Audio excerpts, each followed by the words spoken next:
Yongki membuka mata. Dia sudah berada di rumah sakit dan ditemani oleh Miftah. Ingin berterima kasih karena sudah menunggunya. Tetapi dalam hati juga marah karena Miftah secara terang-terangan mencintai Indria. Yong, aku memang mencintai Indria. Tetapi aku tidak akan melangkahi batasku. Selama dia jadi istrimu aku tidak akan macam-macam. Dan aku ingin kita saingan secara sehat.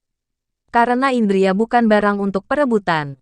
Biarkan kelak dia memilih apa yang membuat dia bahagia dan nyaman. Ucap Miftah. Yongki kesal. Seolah dirinya terlihat sangat kekanakan, tidak ada sifat dewasa sama sekali. Miftah padahal seumuran tetapi pola pikirnya memang lebih matang. Dalam hati Yongki merasa minder. Sosok yang cocok dengan Indria adalah sosok dewasa seperti Firman dan Miftah. Akan tetapi Yongki sudah terlanjur mencintai sang istri. Dia tidak akan melepaskan walau apapun yang terjadi. Mengenai video sudah berhasil aku hapus. Timpal Miftah. Serius? Tanya Yongki. Memastikan. Iya. Aku meminta bantuan Ronald. Balas Miftah santai. Yongki tersenyum. Ronald adalah teman mereka saat dulu kuliah di luar negeri. Lelaki cerdas dari Italia yang sangat berbahaya jika sudah memegang keyboard komputer. Dia apa kabar? Tanya Yongki berusaha santai. Baik. Dia bilang istrimu cantik dan berharap kamu cerai dengan Indria. Jawab Miftah. Kalian bangsat semua. Pekik Yongki. Hei, wajar tidak sih kalau lelaki mencintai kecantikan? Ujar Miftah tertawa puas. Tapi ya dilihat-lihat dulu dong. Indria masih sah istriku, beraninya kalian melirik. Dia istri loh. Bukan hanya pacar aku. Sela Yongki. Ya, padahal dulu kita selalu berbagi pacar. Gumam Miftah tersenyum geli. Pacar dan istri beda. Pacar bisa dinikmati bersama kalau istri hanya suami yang boleh. Ancam Yongki. Lalu apa yang akan kamu lakukan pada Sinta? Dia sudah keterlaluan sekali loh mempermalukan Indria. Wanita yang tidak pernah menunjukkan wajah malah sampai ditarik jilbabnya sampai terlihat rambutnya. Pastinya Indria sangat marah. Tanya Miftah penasaran. Aku memang kecewa pada Sinta. Tapi aku tidak berani melakukan apapun padanya. Bagaimanapun juga dia pastinya sangat patah hati karena sudah kuberi harapan palsu. Saat ini yang aku pikirkan adalah bagaimana cara menemukan Indria. Aku tidak mau kehilangan dia, Mif. Aku bisa mati jika hidup tanpa Indria. Jawab Yongki kebingungan dan hampir menangis. Heleh. Lagian sebelum kamu bertemu dengan Indria hidupmu juga baik-baik saja dengan Sinta. Malah kamu abaikan Indria. Ejek Miftah. Kamu tak punya rasa simpati kepadaku kah? Kau ini sahabat atau apa? Pekik Yongki. Salah kamu sendiri, terlalu egois dan keras kepala Yong. Jawab Miftah. Iya. Dan aku menyesalinya. Tidak hanya kehilangan istri, aku juga diusir oleh orang tuaku. Keluh Yongki. Terus kamu mau bagaimana? Tanya Miftah mulai serius. Aku harus mencari Indria. Tapi kira-kira dia kemana? Aku sama sekali tidak tahu tentangnya. Ah, kau parah. Aku sudah tidak bisa berkomentar tentang kamu lagi. Tapi saran aku sih kamu temui kedua orang tuamu. Siapa tahu mereka bisa memberitahu mengenai saudara atau siapapun yang berhubungan dengan Indria. Aku takut. Abah dan Umi malah ingin mencarikan suami baru untuk Indria yang lebih baik. Aku heran kenapa mereka sama sekali tidak mendukung anak sendiri. Keluh Yongki. Terima saja nasib kamu Yong. Petik 2. Sialan kamu. Bisa-bisanya bahagia di atas derita orang. Umpat Yongki. Gini aja. Besok pagi kamu pura-pura sekarat. Siapa tahu kedua orang tuamu mau memaafkan kamu dan memberikan informasi mengenai Indria. Saran Miftah. Yongki meringis. Walau ide Miftah terkesan gila tapi dia tetap ingin mencobanya.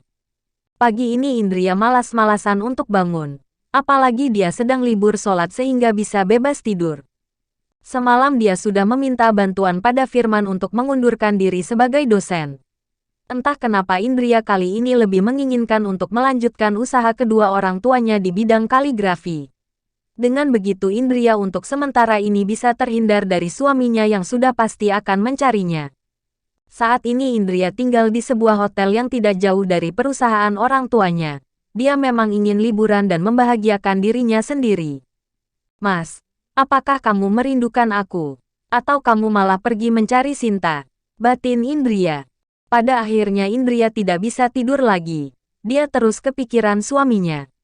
Tidak bisa dipungkiri ada rindu di balik kemarahannya. Tetapi setiap kali teringat video pertunangan dan juga ulas Sinta yang mempermalukannya, Indria menjadi malas untuk mengingat sang suami. Tiba-tiba ponselnya berdering. Ada panggilan dari kedua mertuanya. Indria memang memiliki dua nomor. Yang satunya untuk keluarga dan satunya untuk murid-murid serta rekan kerja. Dan Indria mengaktifkan yang untuk kerja, tidak lupa mengabari mertuanya. Assalamualaikum. Waalaikumsalam.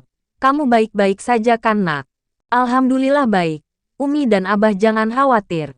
Saat ini Indria sedang liburan. Syukurlah. Bahagiakan dirimu, Nak. Jangan ingat-ingat hal yang membuat kamu bersedih. Jangan pula merasa sendiri. Kami adalah orang tuamu juga. Terima kasih Umi dan Abah. Kalau begitu Indria mau mandi dulu setelah ini ke perusahaan. Ya Nak, selalu kabari kami ya. Assalamualaikum.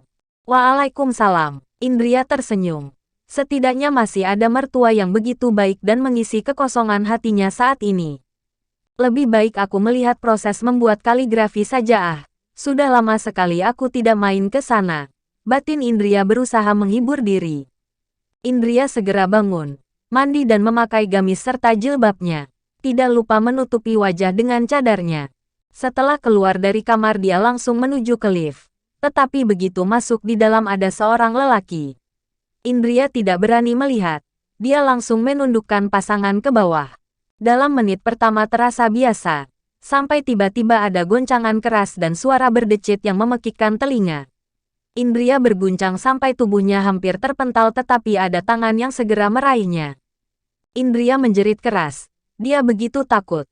Begitu tersadar dia sudah berada di dalam pelukan seorang lelaki. Kedua mata mereka bertemu untuk sesaat kemudian sama-sama mengalihkan pandangan. Ah maaf, ucap Indria malu dan melepaskan diri dari lelaki itu. Tidak apa-apa, kamu baik-baik saja. Petik 2. Iya, terima kasih sudah menolong. Jawab Indria gemetar hebat. Sungguh tadi rasanya seperti terjun bebas. Tapi dalam hati terus bersyukur karena masih diberi keselamatan. Ini minumlah, biar kamu bisa sedikit tenang. Bujuk lelaki tersebut sembari menyerahkan sebotol air mineral. Indria terbengong. Dia merasa sungkan menerima pemberian orang asing. Ini kamu terima saja. Belum aku buka dan pastinya tidak ada racun. Sela lelaki tersebut tersenyum manis. Indria tidak menyangka jika selain suaminya ada lelaki yang jauh lebih tampan. Hanya saja Indria sebatas mengagumi ciptaan Allah. Dia menerima botol air mineral dan hanya memegangnya. Terima kasih, jawab Indria. Lelaki tersebut lagi-lagi hanya tersenyum. Kemudian berusaha untuk membuka pintu. Pintunya tidak bisa dibuka, ucap lelaki itu. Coba minta tolong, siapa tahu ada yang mendengar. Balas Indria mulai panik. Baiklah, jawab lelaki tersebut. Permisi, siapapun di luar tolong laporkan jika lift ini rusak. Lelaki tersebut mencoba berteriak berkali-kali. Dan akhirnya ada sebuah jawaban yang membuat keduanya lega. Iya, sedang kamu perbaiki. Mohon bersabar untuk 10-15 menit. Baiklah, terima kasih. Petik 2. Indria lelah berdiri terus. Kakinya mulai kesemutan. Mari kita duduk saja sambil menunggu. Jangan takut. Aku tidak punya niatan jahat. Bujuk lelaki tersebut juga duduk duluan. Aku tidak berpikiran begitu. Hanya masih syok dengan kejadian tadi. Balas Indria. Perkenalkan. Namaku Hasbi. Nama kamu siapa? Petik 2. Indria. Jawab Indria mencoba tenang tetapi menundukkan pandangannya. Mungkin ini takdir. Gumam Hasbi lirik. Apa? Tanya Indria kurang begitu mendengar. Tidak apa-apa. Ayo minumlah biar hatimu sedikit tenang. Petik 2. Maaf ya. Aku izin minum dulu. Sela Indria berbalik arah agar wajahnya tidak terlihat saat minum. Lelaki tersebut juga mengalihkan pandangan ke arah lain untuk menghormati Indria yang minum biar tidak sungkan. Tetapi diam-diam lelaki itu tersenyum lebar.